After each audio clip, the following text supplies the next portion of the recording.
Ինչու վարչապետ Նիկոլ Փաշինյանը երեկ անարձագանք թողեց Իլհամ Ալիևի որակումները, թե Բաքվում պահվող հայերը ռազմական հանցագործներ են եւ սեպարատիստներ։ Արտաքին հարաբերությունների իշխանական անդամ Հասմիկ Հակոբյանն առաջարկում է բավարարվել Եվրախորհրդարանի նախագահի պատասխանով։ Գիտեք, որ մենք հյուրընկալել էինք գագաթնաժողովը, այսինքն մենք հյուրընկալ կողմ էինք։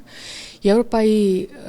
խորհրդարանի նախագահը Ռոբերտա Մեցոլան հնարավորություն ունեցավ արձագանքելու, անդրադառնալու հայտարարությանը, եւ եթե կարիք տեսնեինք,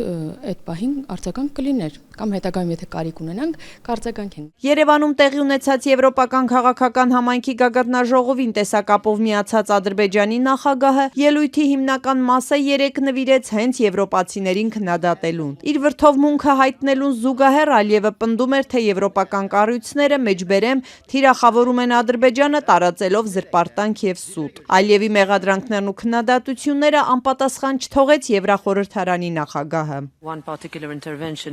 Particularly on the European Parliament, I think it deserves. Կարծում եմ տարաձայնություններ պարունակող հանդիպումները միշտ էլ օգտակար են, բայց ցանկանում եմ արագ արձագանքել եւ ընդգծել, որ Եվրոպական խորհրդարանն ուղղակիորեն ընտրված ժողովրդավարական մարմին է, որի բանաձևերն ընդունվում են ձայների մեծամասնությամբ։ Հասկանալի է, որ այդ արդյունքը կարող է դուր չգալ ոմանց, սակայն մենք երբեք չենք փոխի մեր աշխատավոճը եւ կշարունակենք պաշտպանել մեր որդեգրած դիրքորոշումները։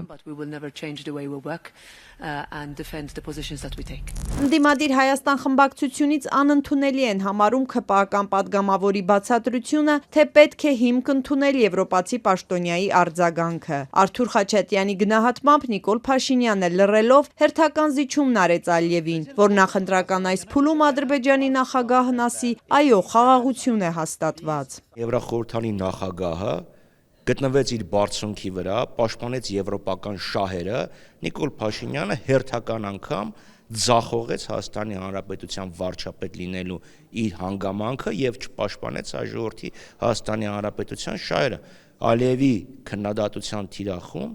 Եվրոպան էր հիմնականում եւ նաեւ Արցախն էր եւ հայերն էին։ Եվրոպացիները իրանց շահը պաշտպանեցին, Նիկոլ Փաշինյանը ոչ։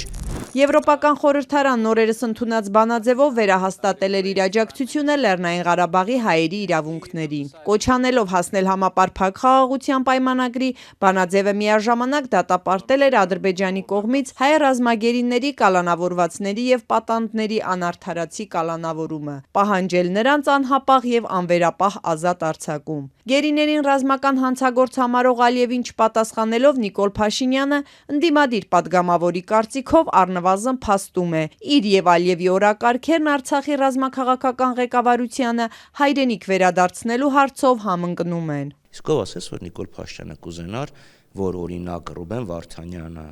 Բակո Սահակյանը, Արկադի Ղուկասյանը, Դավիթ Իշխանյանը, Դավիթ Մանուկյանը, Դավիթ Բաբայանը եւ Արայիկ Հարությունյանը այսօր Երևանում լինեին։ Նիկոլ Փաշինյանի ամբողջ քաղաքականությունը Արցախի հանձնման մասին հիմնված է իրանց փչած կեղծ փուչիկի, կեղծ ստի վրա, որ Արցախում տեղի ունեցավ եղաշրջում եւ դրա համար Արցախը այլևս անկախ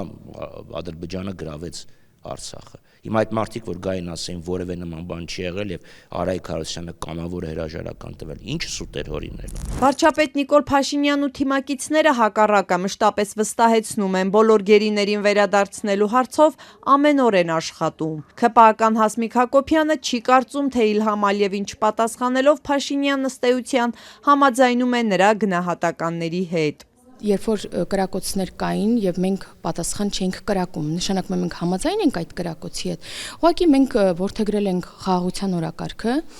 եւ այս օրակարգով առաջ ենք շարժվում եւ ոչ ոք չի ասում, որ այդ ընթացքում չեն լինելու խոչընդոտներ, հայտարարություններ, գործողություններ եւ այլն, բայց դա չի նշանակում, որ մենք պետք է մեր ուղուց շեղվենք։ Հարցին Ալիևն ասում է, թե Բաքվի բանտերում գտնվող հայերը ռազմական հանցագործներ են։ Հայաստանի իշխանության դիրքորոշում ինչպիսին է, ՔՊ վարչության անդամի պատասխանը միանշանակ չէր։ Դե հիմա ես դրան պատասխանեմ։ Եթե նայենք Բաքվի կողմից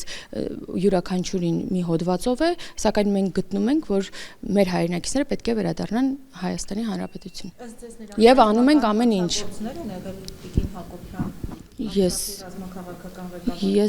Ես նման բան չասեցի եւ ես չեմ ուզում որակավորում անեն։ Նրանք մեր հայրենակիցներն են եւ գտնում ենք, որ նրանք պետք է վերադառնան Հայաստանի Հանրապետություն։ Ադրբեջանում այժմ 19 գերի է պահվում, այդ թվում Լեռնային Ղարաբաղի նախկին ղեկավարները։ Այս օրերին Երևանում տեղի ունեցած երկու գագաթնաժողովի արդյունքներով ընդունված փաստաթղթերում ոչ մի անդրադարձ չկա ոչ Լեռնային Ղարաբաղի ժողովրդի իրավունքների, ոչ էլ Բաքվում պահվող հայերի վերադարձի հարցերին։ Միայն ընդգծվում է Հայաստանի եւ Ադրբեջանի միջև հաստատված խաղաղությանն աջակցելու մասին։ Եվրոպացիների հետ քննարկումներում գերիներին վերադարձնելու հարցը հրապարակային չբարձրացրին նաեւ հայ պաշտոնյաները։